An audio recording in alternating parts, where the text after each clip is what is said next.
जेवण बदल पाहुणे नाव पण टाकात रे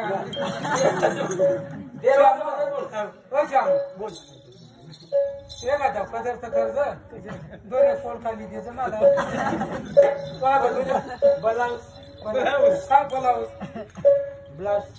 तुमच्याकडे काय झालं खुर्ची सांगता बोलका देवाचं बदल